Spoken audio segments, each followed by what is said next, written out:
शीतकालीन सत्र से पहले केंद्र सरकार ने मंगलवार को सर्वदलीय बैठक की है, जिसमें कांग्रेस, तृणमूल कांग्रेस, डीएमके, आप समेत विभिन्न दलों के सदन के नेताओं ने हिस्सा लिया। बैठक में सदन का कामकाज सुचारू रूप से सुनिश्चित करने, सत्र के दौरान विधायी कार्यों और इससे जुड़े महत्वपूर्ण विषयों पर चर्चा हुई। इस दौरान सर्वदलीय बैठक में विपक्षी दलों ने महंगाई, बेरोजगारी और आर्थिक रूप से कमजोर वर्ग यानी ईडब्ल्यूएस कोटे सहित अन्य मुद्दों पर चर्चा की मांग की। बता दें, सदन का शीतकालीन सत्र 7 दिसंबर से शुरू होगा और यह 29 दिसंबर को समाप्त होगा और इस सत्र में 17 बैठकें होंगी। भारत ने पिछले हफ्ते ही दूसरी बार संयुक्त राष्ट्र सुरक्षा परिषद की अध्यक्षता ग्रहण की। इस बीच इराक में आतंकवादी गतिविधियों को लेकर यूएनएससी की अहम बैठक का आयोजन किया गया। इस दौरान संयुक्त राष्ट्र में भारत की स्थायी प्रतिनिधि रुचिरा कंबोज ने कहा कि आतंकवाद अपने सभी रूपों में वैश्विक चुनौती बना हुआ है और आतंकवाद के खिलाफ केवल जीरो टॉलरेंस का नजरिया ही इसे पराजित कर सकता है। साथ ही उन्होंने कहा कि हमारा मानना है कि आतंकवाद के खिलाफ हमारी सामूहिक लड़ाई की विश्वसनीयता तभी मजबूत हो सकती है जब हम आतंक के गंभीर और अमानवीय कृत्यों के लिए जवाबदेही सुनिश्चित कर सके और साथ ही आतंकवाद को प्रोत्साहित, उसका समर्थन और उसको फंडिंग करने वालों के खिलाफ कड़ी कार्रवाई कर सके। आज देश के संविधान निर्माता डॉक्टर भीमराव अंबेडकर की 67वीं पुण्यतिथि है। बाबा साहेब की पुण्यतिथि के अवसर पर राष्ट्रपति द्रौपदी मुर्मू, प्रधानमंत्री नरेंद्र मोदी और अन्य मंत्रियों ने आज संसद भवन में डॉक्टर भीमराव अंबेडकर को श्रद्धांजलि अर्पित की। बता दें कि आज के दिन उनके पुण्यतिथि को देश भर में महापरिनिर्वाण दिवस के तौर पर मनाया जाता है। 14 अप्रैल 1891 को जन्मे अंबेडकर ने जिंदगी भर दलितों के उत्थान के लिए संघर्ष किया और लड़ाई लड़ी थी। भारत आज सुरक्षा परिषदों के सचिवों की पहली भारत मध्य एशिया बैठक की मेजबानी कर रहा है। ऐसा पहली बार है जब भारत सुरक्षा अधिकारियों के एक सम्मेलन की मेजबानी कर रहा है। इस बैठक की अध्यक्षता राष्ट्रीय सुरक्षा सलाहकार अजीत डोभाल ने की। जानकारी के अनुसार इस सम्मेलन में कजाकिस्तान, किर्गिस्तान, ताजिकिस्तान और उज्बेकिस्तान के शीर्ष अधिकारी शामिल हुए हैं। इस मौके पर अजीत डोभाल ने अफगानिस्तान से उत्पन्न आतंकवाद के खतरे से निपटने के तरीकों पर चर्चा की। साथ ही एनएसए डोभाल ने कहा कि मध्य एशियाई देशों के साथ कनेक्टिविटी भारत की प्राथमिकता होगी और हम इस क्षेत्र में सहयोग, निवेश और कनेक्टिविटी बनाने के लिए तैयार हैं। राष्ट्रपति द्रौपदी मुर्मू ने भारतीय नौसेना के नए झंडे और इंडियन नेवी क्रेस्ट के लिए नए डिजाइन को मंजूरी दे दी है, जिसका अनावरण रविवार 4 दिसंबर 2022 को नौसेना दिवस पर विशाखापट्टनम में किया गया। साथ ही रक्षा मंत्रालय के बयान के अनुसार औपनिवेशिक काल से जुड़ी चीजों से छुटकारा पाने के लिए सरकार ने यह कदम उठाया और राष्ट्रीय प्रयास के अनुरूप नौसेना पताका को नए डिजाइन में बदला गया है। 10 अक्टूबर के बाद से यूक्रेन 8वीं बार रूसी मिसाइलों का शिकार हुआ है। राष्ट्र के नाम पर अपने रात्रिकालीन वीडियो संबोधन में राष्ट्रपति जेलेंस्की ने बताया कि रूस ने सोमवार को कम से कम 70 मिसाइलें दागी। उनमें से अधिकांश को मार गिराया गया, लेकिन इन सब में 4 लोगों की मौत हो गई।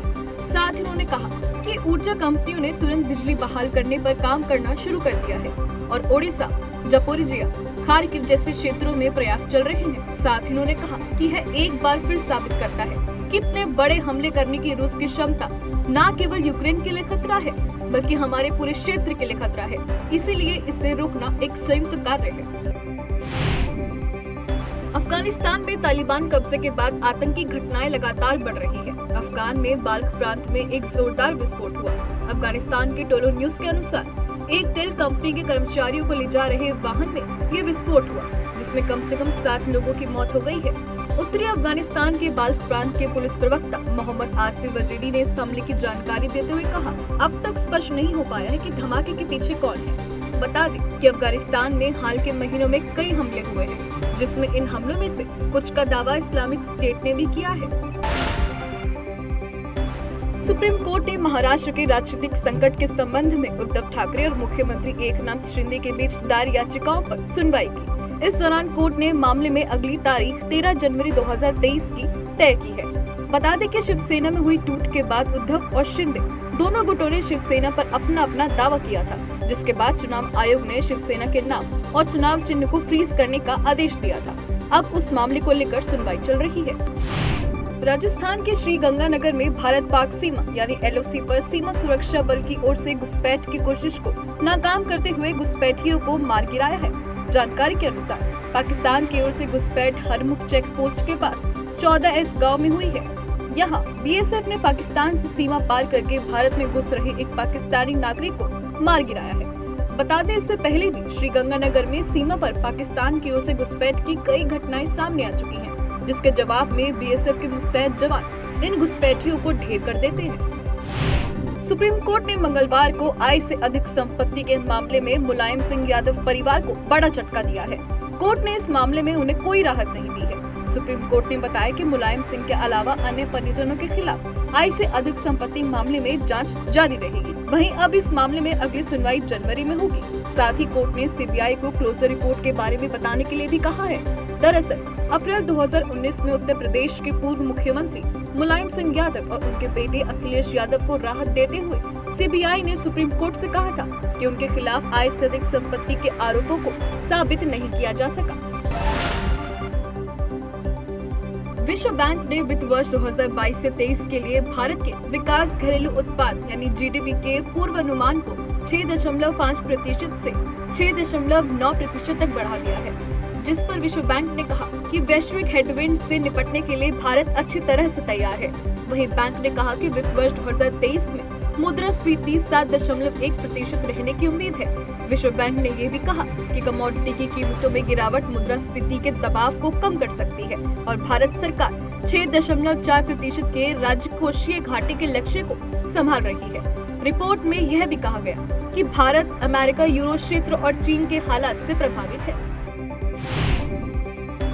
भारतीय अर्थव्यवस्था प्रगति के नए कीर्तिमान प्रतिदिन स्थापित कर रही है। परिणाम यह है कि देश के रोजगार बाजार में इस वित्त वर्ष के नवंबर महीने में मासिक आधार पर 27% और वार्षिक आधार पर 43% की तेजी दर्ज की गई है। जानकारी में सामने आया कि बीमा क्षेत्र में 42%, बैंकिंग और रियल एस्टेट क्षेत्रों में क्रमशः 34% और 31% की बढ़ोतरी रही है। इसके साथ दिल्ली NCR के रोजगारों में पिछले वर्ष की छमाही के मुकाबले 20%, वहीं मुंबई, कोलकाता और चेन्नई में विकास दर में क्रमशः 17%, 10% और 8% की वृद्धि देखी गई है। भारतीय क्रिकेट कंट्रोल बोर्ड ने भारतीय महिला क्रिकेट टीम के कोचिंग स्टाफ में बड़ा फेरबदल किया है। दरअसल बोर्ड ने पूर्व भारतीय क्रिकेटर ऋषिकेश कांटीकर को भारतीय महिला क्रिकेट टीम का नया बैटिंग कोच नियुक्त किया है, जिससे अब वे आगामी ऑस्ट्रेलिया के खिलाफ होने वाली 5 मैचों की घरेलू T20 सीरीज से पहले टीम के साथ जुड़ जाएंगे। फीफा विश्व कप 2022 में बीती रात रास अबू अबाद स्टेडियम में खेले गए राउंड 16 के मैच ने रोमांचक मोड़ लिया, जहां ब्राजील ने दक्षिण कोरिया को 4-1 से हराया। इस जीत के बाद ब्राजील अंतिम 8 में पहुंच चुकी है। ब्राजील के फुटबॉल स्टार विनी जूनियर, नेमार, रिचर्डसन और लुकास ने एक गोल दागकर टीम की जीत सुनिश्चित की।